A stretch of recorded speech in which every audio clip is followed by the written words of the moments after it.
이번 주는 특히 필리핀 선교 캠프를 이렇게 다녀왔습니다. 가서 보니까 13개 교회에서 우리 렘너트들만 보니까 그 초등학교 저학년 애들은 이번에는 너무 멀고, 왜냐 각지에서 오니까 그래서 약간 고학년부터 이렇게 참여를 시켰다고 하더라고요.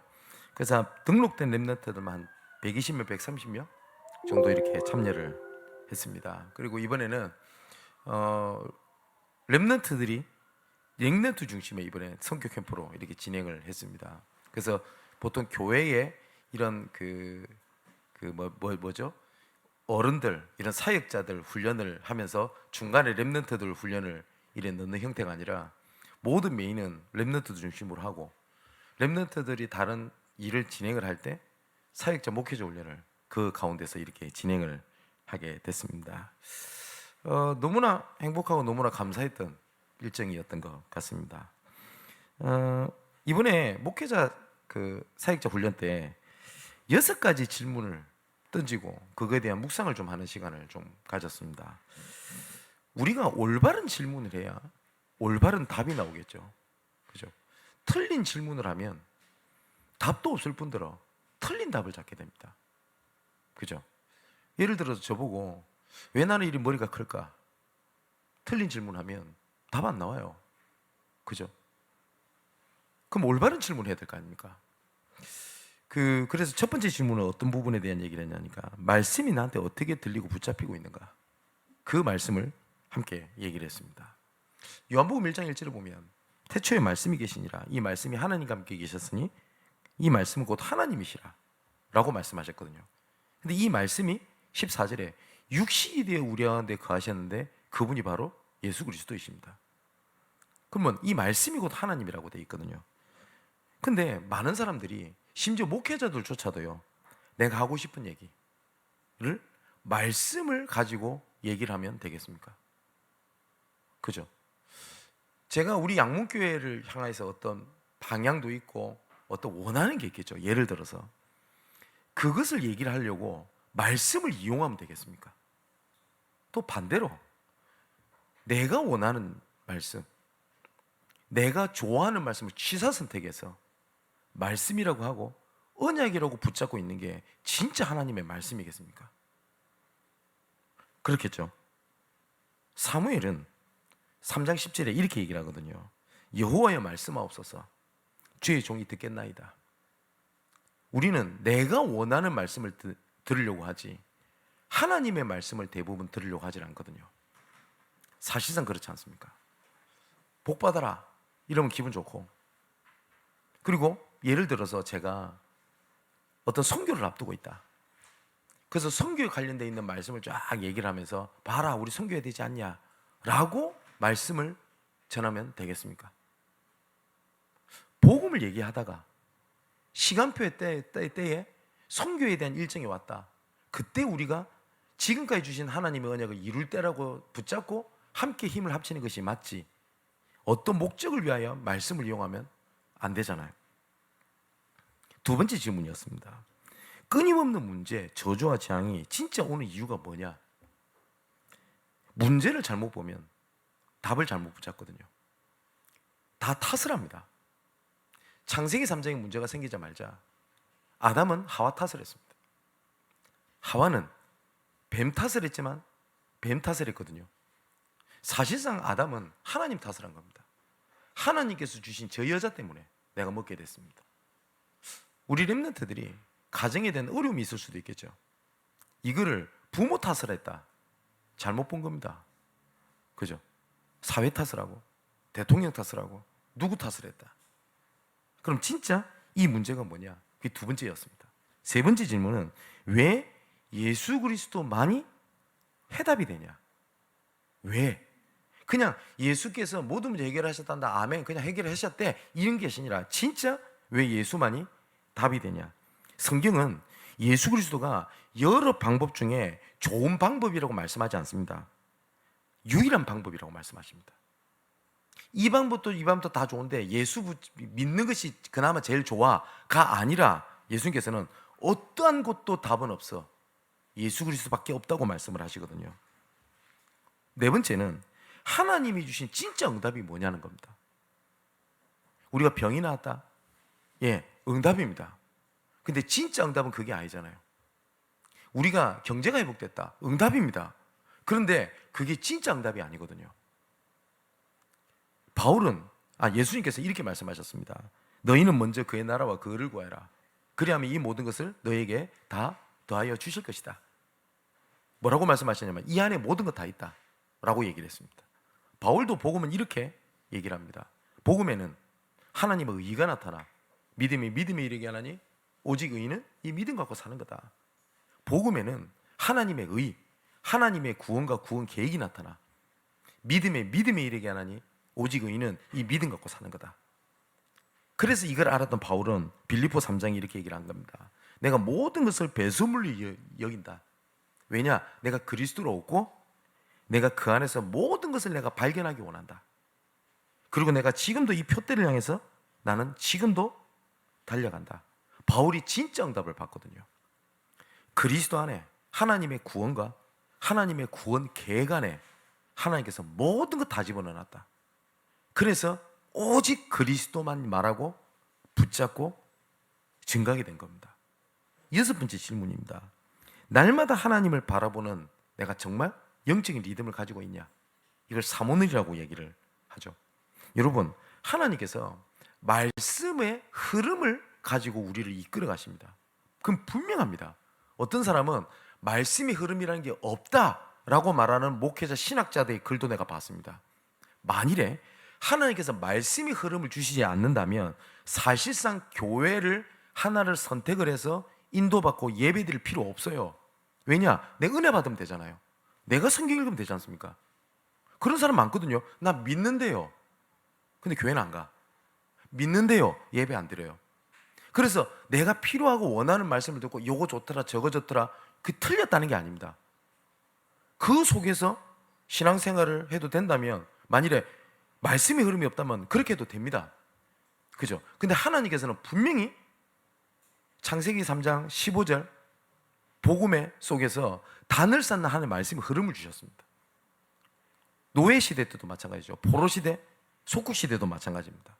그러면 나에게 하나님이 주시는 말씀의 흐름, 그리고 우리 교회에 주시는 흐름, 현장에 하나님 주시는 말씀이 뭐냐? 거기에 대한 답을 가지고 있어야 될 거 아닙니까? 사실상 이 답을 가지지 못하면 나는 믿는다고 하면서 하고 은혜는 받지만 사실상 하나님 말씀이 나에게 답이 되지 않습니다. 그죠? 불신자들은 틀린 답인데 확실한 걸 딱 붙잡고 움직입니다. 점치죠. 그죠? 그리고 내 경험을 확실하게 믿습니다. 예전에 그렇게 했으니까 이번에도 그렇게 될 거야. 확실한 신념을 가지고 움직입니다. 그죠? 근데 우리 믿는 사람들이 아닌 말로요. 그런 신념도 없지. 말씀에 대한 확신도 없지. 그러면 세상에서 사실상 지는 겁니다. 그래서 6가지에 대한 질문에 대한 부분과 제가 받았던 은혜에 대한 얘기를 같이 나눴습니다. 자, 오늘은 갈라디아서를 마무리를 하는 날입니다. 갈라디아 6장까지요. 그래서 오늘 9절에 보니까 이렇게 돼 있죠. 우리가 선을 행하되 낙심하지 말지니 포기하지 아니하면 때가 이름에 거두게 될 것이다. 그러니까 바울이 마지막에 이 얘기를 한 겁니다. 왜 낙심할 필요가 없냐? 낙심할 이유가 없는 부분을 갈라디아의 교회에 편지를 쓰면서 하나님께서 말씀을 우리에게 주신 겁니다. 첫 번째가 뭐였냐? 하나님 아버지의 뜻을 따라.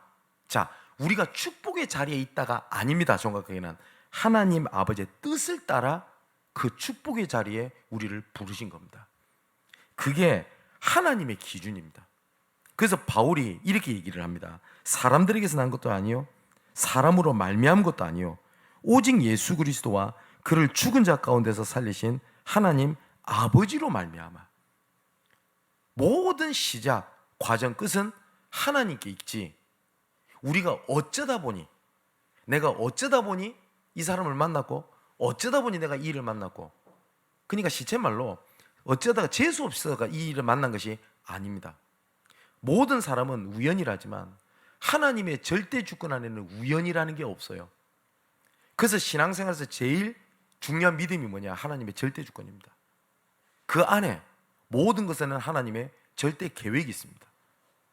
그것을 하나님께서 말씀을 통해서 우리에게 언약을 주십니다. 그걸 보고 절대 언약이라고 합니다. 그때 내 삶이 우연 혹은 어쩌다가 아니라 하나님께서 내 삶을 언약을 이루는 여정을 이끌어 가신다고 하는 절대 여정을 걷게 됩니다. 그리고 오늘 그 9절의 말씀처럼 때가 이름에 거두게 될 것이다. 반드시 성취될 절대 작품, 절대 응답은 반드시 오게 됩니다.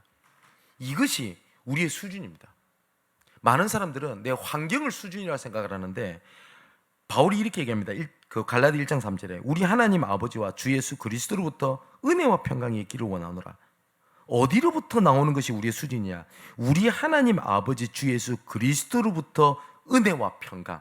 어디서부터 온다고요? 그리스도 안에서. 이때 뭐냐? 하나님의 능력이 그 가운데 나오게 되는 겁니다. 우리는 사실상 능력이 없어요. 그런데 하나님의 말씀이 능력이기 때문에 말씀을 하나님께서 이루십니다. 이게 갈라디아 첫 번째에 주셨던 우리의 언약입니다. 그래서 올바른 기준을 가진 하나님의 망대를 세워라. 그게 첫 번째 언약이었습니다. 두 번째는 자유하게 하시는 하나님의 그 망대를, 절대 망대를 가진 파수꾼으로 서라. 하나님께서는 망대를 이렇게 세워가지고 하는 이유는 딱 하나입니다. 보고 빛을 비추기 위함입니다. 그래서 성경에 파수꾼이라고 하는 단어를 찾으면 성경 전체의 모든 부분에 파수꾼이라는 단어들을 굉장히 하나님께서 많이 사용을 하십니다. 올바른 믿음, 올바른 믿음에 대한 방향, 그 결과로 하나님께서는 내가 하나님의 은혜를 패하지 아니한다 라고 말씀을 하셨거든요. 그 망대를 가진 파수꾼으로 서라. 그게 갈라디아 2장에 대한 말씀이었습니다. 세 번째는 그러면서 아브라함에 대한 것을 가지고 예를 들었습니다. 믿음으로 말미암아 아브라함이 의롭다 칭함을 받았다고 되어 있거든요. 우리가 봤을 때는 아브라함이 잘 믿은 게 아닙니다. 하나님께서 믿게 하셨죠. 그래서 아브라함의 여정들을 보면 아브라함이 처음에 믿었는데 분명히 믿었어요. 그리고 분명히 아브라함이 창세기 12장 1절 3절에 보니까 하나님의 말씀을 받았습니다. 네가 복의 근원이 될 것이다. 그리고 난 다음에 4절에 뭐라고 되냐? 아브라함이 말씀을 따라갔다라고 분명히 성경 기록하고 있습니다. 말씀을 따라갔어요. 근데 아브라함은 사실상 내 기준으로 믿었어요. 그죠? 그래서 어떻게 하죠? 조카 롯을 데리고 갑니다. 우리가 내 기준으로 믿는 것이 왜 위험하냐니까 내 기준, 내 상황을 하나님의 말씀과 어떻게 합니까? 타협하고 거기에 딱 맞춰서 하나님의 계획이라고 얘기를 해요. 하나님께서는 내 본토 친척 아비 집을 떠나 내가 네게 지시할 땅으로 가라. 그럼 버리고 와야 되잖아요. 그런데 조카로서 어떻게 버립니까? 고한데 챙겨야 되죠. 인륜적으로도 맞잖아요. 그죠? 그리고 자기 아내는 아기를 못 낳습니다. 근데 하나님께서 내 자녀를 주시겠다는 언약은 잡았어요. 어떻게 붙잡냐? 얘도 우리 집안 씨 아니야. 같은 집안이니까 얘를 통해서 하나님의 언약을 이루면 되지 않겠냐? 보세요. 믿었어요. 근데 어떻게 믿죠? 내 기준, 내 상황, 내 현실을 가지고 믿어요. 그죠? 그래서 하나님께서 그 기준을 바꾸는 작업을 계속 하시는 겁니다. 조카로 내보내라. 나중에 또 어떻게 합니까? 하갈이라는 여종을 가지고 아기를 낳습니다. 아브라함이 여자를 밝혔던 게 아니었어요. 또 어떻게 생각했냐? 그 기준이 또 안 바뀌어요. 아기를 하나님께서 내 자녀를 통해서 자손을 통해서 만방이 복을 얻게 하겠다는 거 분명히 아브라함 믿었어요. 근데 자기 현실에 따라 믿어요. 현실에 따라. 그죠? 그래서 하갈이라는 여종을 취해가지고 이스마엘 아들로 낳습니다. 그때 하나님께서 또 말씀하십니다. 내보내라. 나중에 또 아브라함이 또 얘기합니다. 자기 밑에 그 수하처럼 두고 있는 자기 종이 있거든요. 이 종을 통해서 이루겠습니다. 또 이러네. 그죠? 왜냐? 안 믿고 내 지금 상황에 따라 현실적으로는 안 된단 말이에요. 우리가 이럴 때 있습니다. 내 현실적으로 하나님께서 말씀을 주셨는데 내 현실, 내 상황, 내가 알고 지금 왔던 경험 이걸 가지고 믿고 있단 말이에요. 그죠? 그래서 하나님께서는 아브라함에게 계속 그 기준을 바꾸는 작업을 계속 하십니다. 계속. 그 결정적 사건이 내가 사랑하는 독자 이삭 아들을 나에게 번제로 바치라는 겁니다. 아브라함이 안 떨렸을까요? 안 떨렸을 리가 없습니다. 제가 봤을 때는 확실합니다. 왜냐하면 어떤 사람은 그러더라고요. 성령 충만 받고 확실하게 믿으면 슬프지도 않고 눈물도 안 나고 외롭지도 않다고 그러는데 성경이 어디 그리 돼 있어요? 오늘 제가 말씀드렸죠. 이 갈라디아서를 쓸 때 바울이요, 이미 바울의 감정은요 굉장히 격해 있던 상황이었습니다. 일명 뚜껑이 열려 있던 상태예요. 바울은 화를 냅니다. 뭐라 해야 하냐? 할래? 그거 계속 주장하는 사람들은, 놈들은 그냥 성기 표피만 자르지 마, 다 잘라. 이 얘기까지 합니다. 바울이 갈라디아서에. 우리 글을 읽으니까 잘하면 읽어보라니까요. 그럼 바울은 성령 충만 하지 않았네요. 근데 이렇게 얘기를 합니다. 성령 충만 받으면 아무 문제 없대요. 기계를 만드는 겁니까, 하나님은?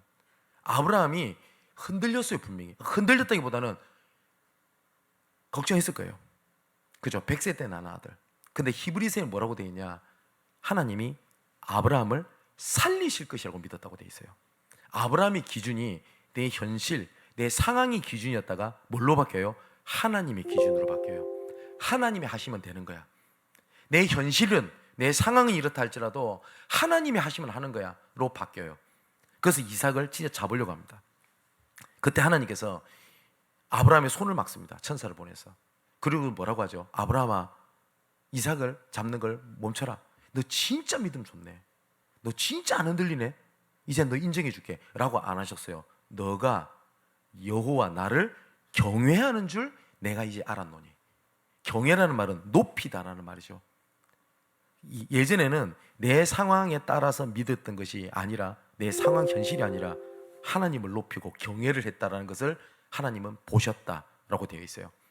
그래서 이삭이 아닌 순양을 준비를 해서 하나님께서 이삭도 살리고 이삭에게 오실 메시아에 대한 언약을 확실하게 각인시키는 하나님의 최고의 축복의 순간이 되어버립니다. 맞죠? 그래서 아브라함이 단을 쌓았다라는 표현들이 굉장히 나옵니다. 그래서 네 가지를 말씀을 우리가 나눴습니다. 불신앙을 무너뜨리는 단을 세우라. 두 번째, 주실 말씀을 기다리는 예배단을 세우라. 반드시 하나님께서는 그때 말씀을 주십니다. 성경을 보세요. 아브라함이 단을 세울 때마다 하나님은 반드시 아브라함에게 말씀하셨습니다. 또 주신 말씀이 정말 그런지를 현장에서 확인하는 단을 세우라.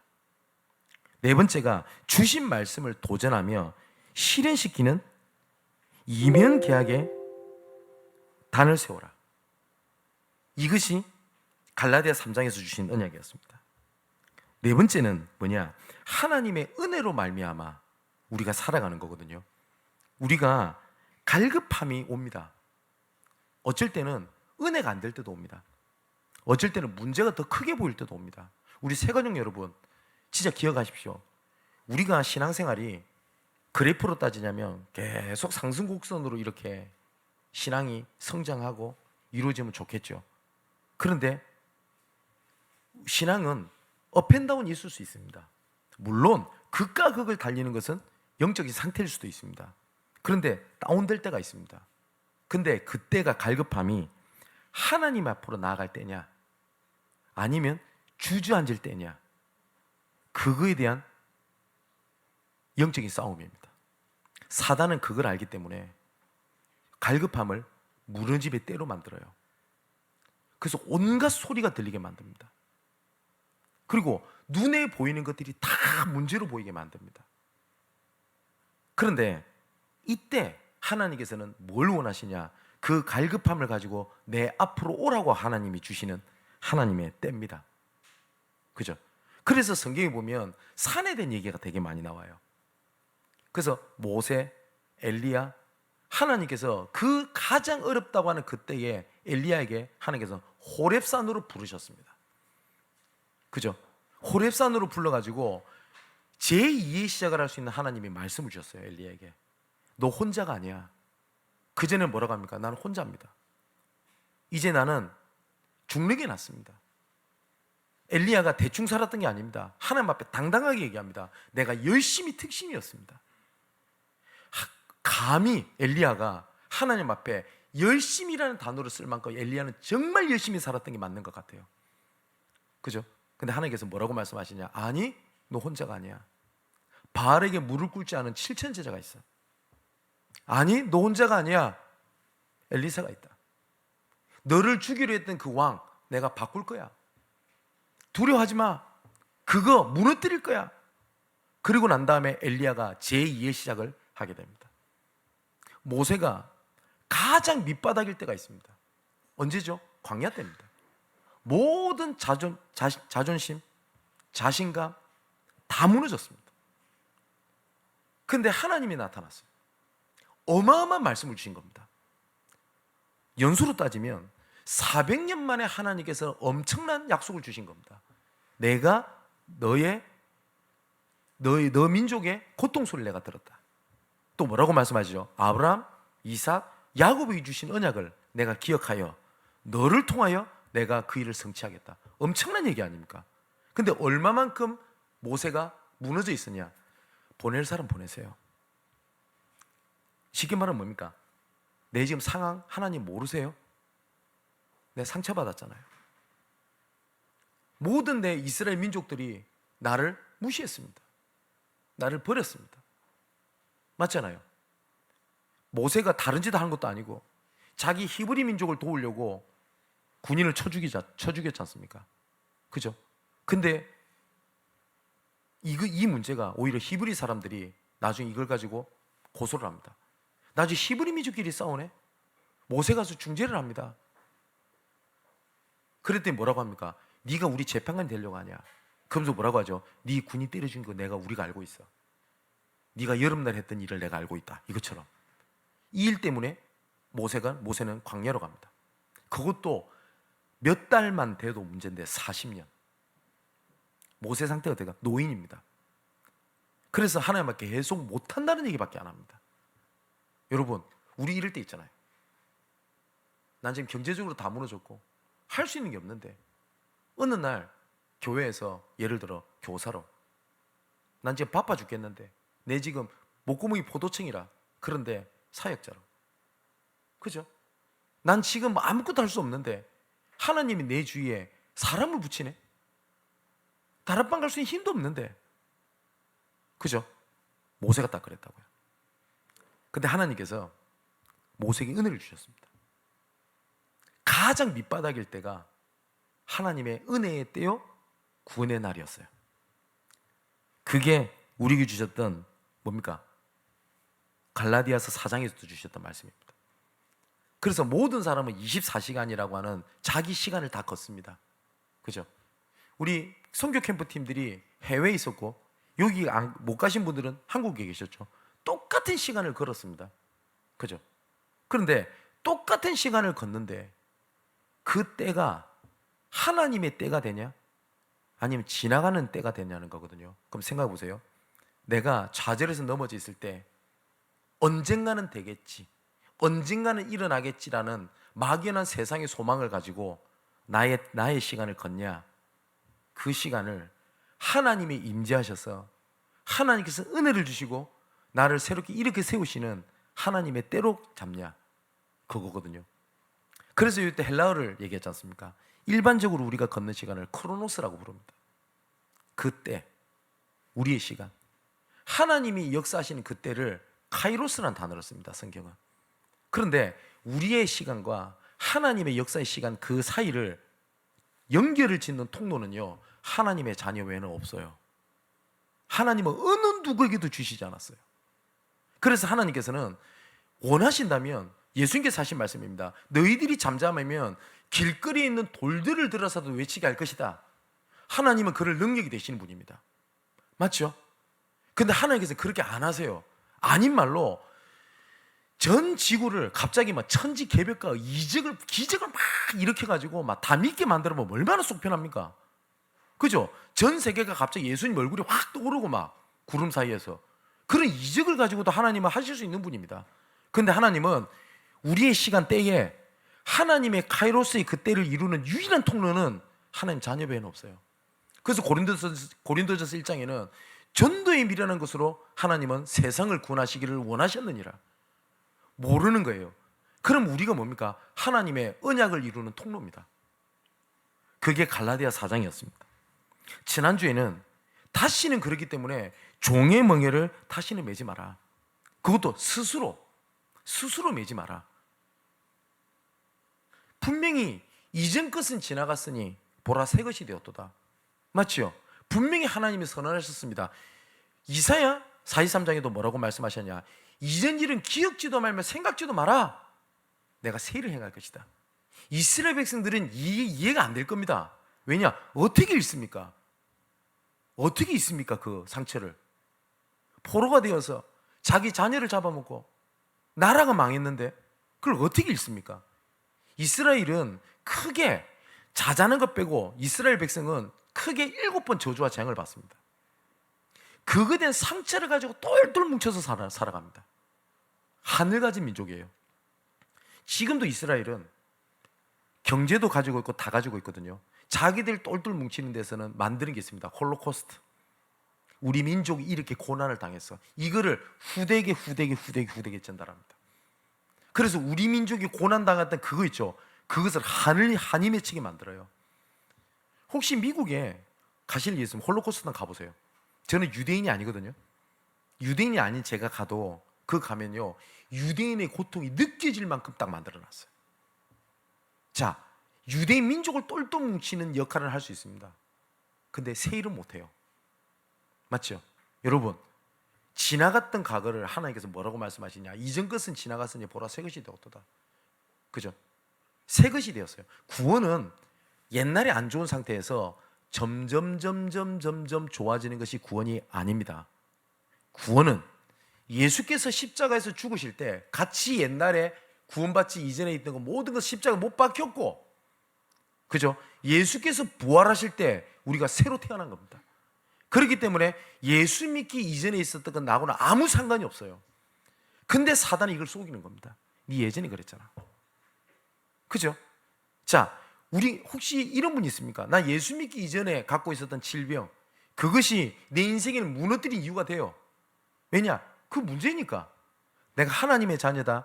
더 이상 그것이 내 인생을 무너뜨리는 이유가 되지 아니합니다.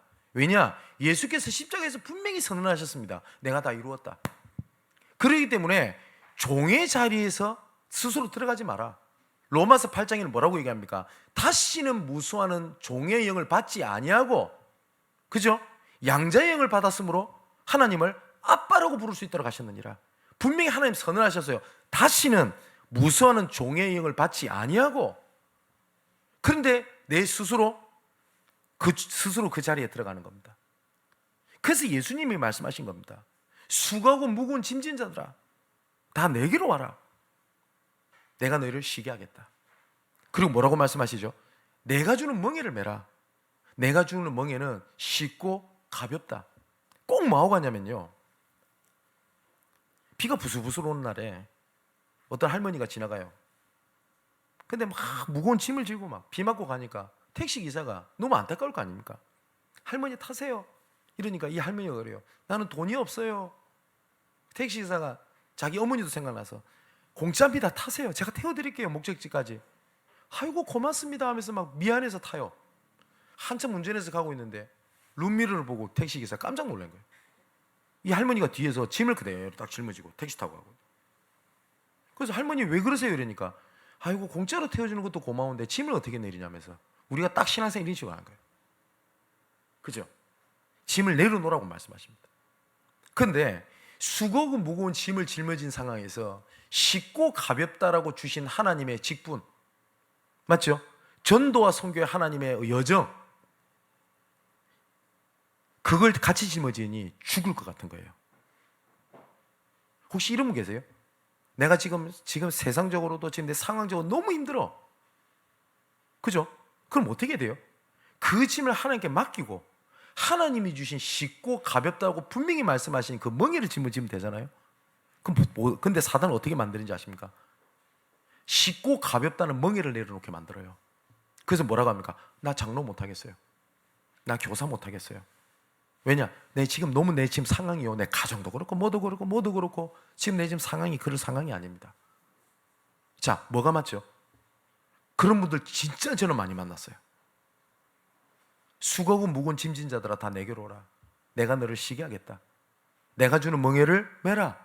내가 주는 멍에는 쉽고 가벼움이니라. 그죠? 제가 부교육자 때 착각을 했던 게 하나 있습니다. 너무 바빠요. 그러다 보니까 교회를 섬기는 일에 여러 가지가 펑크가 나요. 그래서 항상 저는 이렇게 생각했어요. 바쁘니까. 근데 가만히 생각해 봤어요. 주신 말씀이 마태복음 11장 28절 30절입니다. 하나님께서 나에게 그렇게 맡기셨을까요? 우리 장로님들, 우리 권사님들, 우리 새가족 여러분, 하나님께서 예수 믿는 거를 짐으로 주셨을 것 같습니까? 아우 막 교회 가는 게 힘들고 그랬을까요? 그러면 하나님의 때입니다. 종의 먹이를 내려놔라. 그리고 하나님이 주시는 멍에를 매라. 그죠? 자유함에 멍에를 매라. 그래서 말씀드렸지 않습니까? 자유는요, 내 마음대로 하는 게 자유가 아닙니다. 자유는 자유의 법이 있어요. 우리나라가 대한민국은 자유민주주의 국가입니다. 맞죠? 진짜 하고 싶은 거 하면 돼요. 근데 하고 싶은 거 할 수 있는데 딱 어디 있죠? 헌법 아래서 해야 됩니다. 맞죠? 근데 많은 사람들이 복음의 자유함을 누린다고 해서 아무 때나 살아라는 말이 아니지 않습니까? 그죠? 하나님께서 우리에게 자유의 법을 주셨어요. 그게 말씀입니다. 그런데 사단은 이걸 바꾼 겁니다. 뭐라고 말하냐? 숨막히지.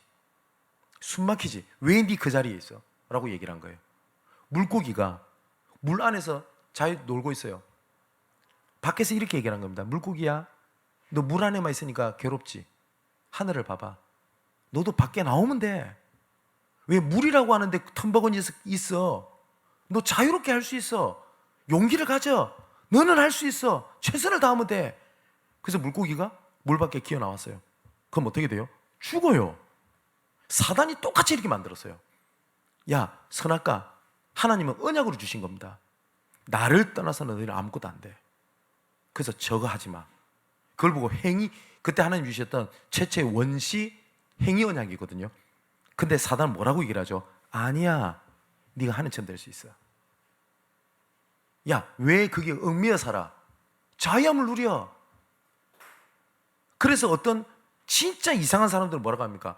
복음 안에서 마음대로 하는 걸 보고 뭐라는 거? 복음을 누린다고 얘기를 해요. 하나님 우리에게 그렇게 주시지 않았지 않습니까? 그래서 자유한 자의 멍에를 매라. 그게 진짜 자유함입니다. 물고기는 물 안에 있는 게 구속이 아니라 자유입니다. 맞죠? 하나님의 자녀가, 우리 인간이 하나님 안에 있는 게 자유입니다. 응답받았다, 축복받았다, 그래서 우린 예수 믿는 게 아닙니다. 하나님이 우리를 창조하셨고 창조의 원리가 하나님 안에 있어야 되기 때문에 그런 겁니다. 그게 지난주 주셨던 말씀입니다. 그래서 자유한 자의 멍에를 매라. 뭐였죠? 예배입니다. 그리고 전도고 선교입니다.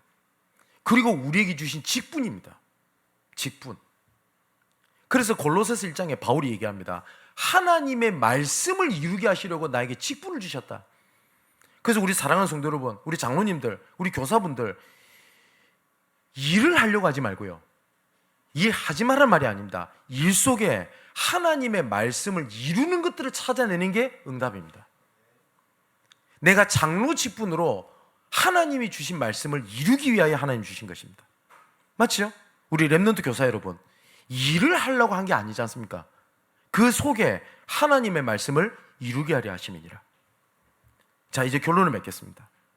오늘 그래서 갈라디아서 6장을 보면서 하나님께서 절대 낙심하지 않을 하나님의 방법을 1절부터 계속 말씀을 하십니다. 자, 문제가 왔어요. 그죠? 문제가 1절, 2절에 이렇게 돼 있습니다.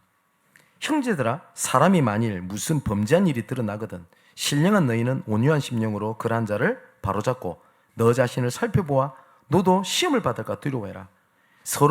너희가 짐을 서로 지라. 그리하여 그리스도의 법을 성취해라.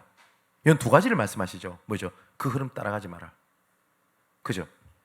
자, 우리 사랑하는 우리 렘넌트 여러분, 부모님이 여러 가지 그 가정 간의 갈등 때문에 어려움 당하는 사람이 있을 겁니다. 그걸 보면서 둘 중에 하나예요. 내가 그 흐름을 따라가냐, 똑같이 상처받고 똑같이 있냐, 아니면 그 가운데 언약을 잡냐는 겁니다. 내 때는 하나님의 복음의 가정을 이루시기 위하여 주신, 보게 하신 하나님의 현장으로 보냐, 아니면 내 무너지는 걸 보게 하냐는 거거든요. 틀린 흐름을 따라가지 마세요. 절대로. 많은 사람이 그럽니다. 한국 교회를 비판을 합니다. 예, 제가 봐도 여러 가지 비판받을 일들이 많아요. 거기에서 시험된 사람이 많습니다. 예, 이해됩니다. 안타깝습니다. 그 모습 볼 때 어떤 생각은 저는 하냐면, 그래서 하나님께서 이 시대에 복음의 남은 자로, 그 남은 자 대열 속에 있어야 되잖아요. 그죠? 그런 범죄한 일이, 시험될 일이 있거든. 그 속에 있지 마라. 그러면서 2절에 뭐라고 돼 있죠? 서로 짐을 지라. 그리고 그리스도의 법을 성취해라. 그리스도의 법이 뭡니까? 생명과 성령의 법이 죄와 사망의 법에서 너를 해방하였음이니라. 살리는 겁니다. 살리는 것은 그 사람을 묻어주자는 게 아닙니다. 뭐라고 돼 있죠? 1절에 보니까 너희는 온유한 심령으로 그러한 자를 바로잡고, 두 번째 뭐예요? 너 자신을 살펴보아 시험을 받을까 두려워해라. 문제가 왔을 때 그렇게 해라. 두 번째는 사람에 대한 얘기를 합니다. 4절에서 5절에 보니까 각기 자기 일을 살피라. 그러면 자랑할 것이 자기에게 있어도 남에게는 있지 아니라 각각 자기의 짐을 질 것이라. 자, 하나님 여기서 무슨 쉽게 말하면 무슨 말이냐니까요. 사람을 보면서 판단하고 내 자신을 보고 하지 말라는 말씀이에요. 지금 세상 사람들이 거의 대부분 비교의식을 가지고 살아가요. 난 저 사람보다 못해. 남이 나를 어떻게 볼까? 그게 주예요. 그게 주된 내용이에요. 근데 성경은요, 비교의식을 말씀하시는 게 아니라 창조의식을 말씀하십니다. 나는 너를 존귀하게 불렀어. 세상에 유일하게 나는 너를 불렀어. 그래서 뭘 예를 들느냐? 그릇으로 창조했다. 그리고 우리를 지체라고 표현합니다. 머리는, 그리스도는 머리요, 우리는 각 지체라고 합니다. 왼손이 하는 일은 오른손이 하지 못합니다. 그죠? 발이 하는 일은 손이 할 수 없습니다. 그러면 필요 없습니까? 아닙니다. 이 온 지체가 막 싸워요. 저 입 저거는요, 아무것도 안 하면서 맨날 떠들고, 맨날 입에 뭐 넣고 먹고, 에이씨 기분 나빠서 나 이 손이 뭐라고 합니까? 나 안 움직일란다. 가만히 있어요. 발도 뭐라고 하냐면, 야, 손 니는 나보다 낫지. 나는 맨날 땅에 붙어 있고, 아유 더러워서 나도 가만히 있을란다. 우선 손부터 일 안 해요. 음식을 안 줘요, 입에. 그랬더니 가장 먼저 손발부터 힘이 빠지기 시작합니다. 맞죠? 근데 세상은 뭘 보게 만드는지 압니까? 비교. 다른 사람이 나를 어떻게 보지? 그죠? 그 사람에 맞는 진로를 선택하고 가는 게 아니라 남이 나를 어떻게 보지? 그래서 많은 사람이 이런 걸 봤어요. 최소한 4년제 나와야 돼. 제 어릴 때도 부모님들이 했던 얘기예요. 최소 4년제 나와야지 사람 구실할 수 있어요. 맞나요? 제가 학교 선생님한테 꼭 우리 고등학교 우리 다니는 우리 중고등 우리 랩런트들 선생님한테 그렇게 물어보지는 마세요. 선생님들이 그럽니다. 최소 스카이를 나와야 사람 구실하고. 그럼 선생님한테 물어보세요. 선생님 당신은 스카이 나왔냐고. 안 나온 선생님 태반이에요. 근데 본인은 그렇게 얘기하고 있어요. 다 뭡니까? 비교의식. 근데 하나님은 세상에 유일한 자로 나는 너를 불렀으라고 말을 하는데, 그건 됐고요. 다른 사람이 어떻게 보느냐? 그렇지 않습니까? 그래서 각각 자기 짐을 질 것이라. 또 세 번째는요, 교회에 대한 얘기를 합니다. 6절에 보니까 가르침을 받는 자는 말씀을 가르친 자와 모든 좋은 것을 함께 해라. 이거는 목회자의 관계를 얘기하죠. 그리고 성도의 관계도 얘기합니다. 그래서 제가 어저께 이 말씀을 계속 묵상하면서 너무 하나님 앞에 부끄럽고 죄송한 게 되게 많았어요. 저는 우리 교회 모든 성도분들을, 예를 들어서 누구는 좀 저랑 친하니까 좀 낫고, 누구는 어떠고 하고, 진짜 저는 그 마음이 없습니다. 이건 하나님이 증인입니다. 그런데 어쩔 때는 다가가고 싶어도 어쩔 때는 기다릴 때도 있고, 본의 아니게 워낙 하는 사역하고 있는 것이 많다 보니까 더 섬기지 못한 부분들이 많은 것을 제가 정말 용서를 구합니다. 그리고 혹시 우리 성도분 중에서 혹시 인터넷으로 각 지역에서 예배 드리는 분 중에 혹시 제가 어떤 작은 실수나 아니면 제 연약한 모습 때문에 이런 관계적인 부분에 대해서 많은 담을 가지고 계시는 분들은 진짜 용서하시고요.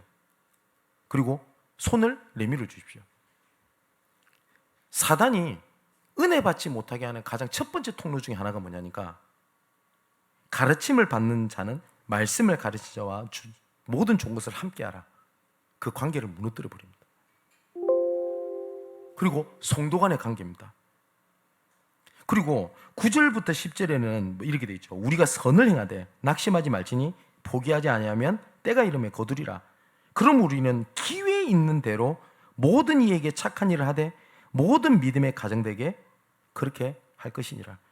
기회 있는 대로 모든 사람에게 은혜의 때요 구원의 날을 이루는 일을 하게 되시기를 주님의 이름으로 축원을 드립니다. 그러면서 바울의 결론과 같은 얘기를 합니다. 14절에 내게는 주 예수 그리스도의 십자가 외에 결코 자랑할 것이 없으니 그리스도로 말미암아 세상이 나에 대하여 십자가에 못 박히고 내가 또한 세상을 대하여 그러하니라. 바울에 대한 마지막 결론입니다. 바울은 계속 갈라디아를 통해서 얘기한 게 딱 한 가지입니다. 십자가의 은혜입니다. 십자가의 은혜가 어떤 것도 앞설 수 없다. 그죠? 할래? 틀린 거 아니에요. 근데 그 십자가의 은혜에 영향을 주거나 필요한 부분이 아니라는 거예요. 그죠? 우리 열심히 하지 말아야 됩니까? 해야 됩니다. 근데 그 열심히 십자가의 은혜보다 앞서는 그 순간, 그때부터 다른 기준이 돼서 하나님의 때를 따라 돕는 애를 놓치게 되는 겁니다. 바울은 십자가의 은혜가 모든 것의 기준이었어요. 그걸로 유대인을 받고 그걸로 이방인들을 봤어요. 그것을 가지고 로마를 봤습니다. 이걸 가지고 우리도 똑같이 나를 보고 교회를 보고 현장의 모든 것을 보게 되기를 주님의 이름으로 축원을 드립니다. 오늘은 갈라디아서를 통해 주셨던 언약을 간략하게 정리를 했습니다. 그래서 갈라디아에 주신 말씀이 정말 하나님의 말씀이 되고요, 새롭게 시작하는 하나님의 응답이 시작되고요, 말씀대로 하나님께서 하시는 것을 확인하는 일평생이 되시기를 주님의 이름으로 축원을 드립니다. 기도하겠습니다. 주신 말씀이 나의 것, 나의 현장에 유일하며 완전한 해답이 되기를 원합니다. 눈앞에 보이는 현실과 문제가 말씀을 막지 못하는 절대 언약이 됨을 고백합니다. 절대 낙심하지 않을 이유가 우리를 부르시고 이끄시고 이루는 기준이 모든 하나님께 있음을 믿습니다. 이것을 망대로 세워 그 위에 파수꾼으로 모든 순간마다 답을 찾는 비밀을 가지고 승리하게 하여 주옵소서. 다시는 종의 명예를 매지 아니하고 우리의 때에 하나님의 영원한 때를 이루는 증인으로 세워 주옵소서. 주 예수 그리스도의 십자가 외에 높아지지 아니하고 결코 자랑할 것이 없는 절대 망대를 세워 십자가의 은혜로 나를 보고 십자가의 은혜로 교회를 든든히 세워 흩어진 모든 현장과 전 세계에 오직 십자가의 은혜가 증거되는 그 일에 증인으로 영원히 서게 하여 주옵소서. 이 모든 말씀을 그리스도가 되시는 예수님의 이름으로 기도합니다. 아멘.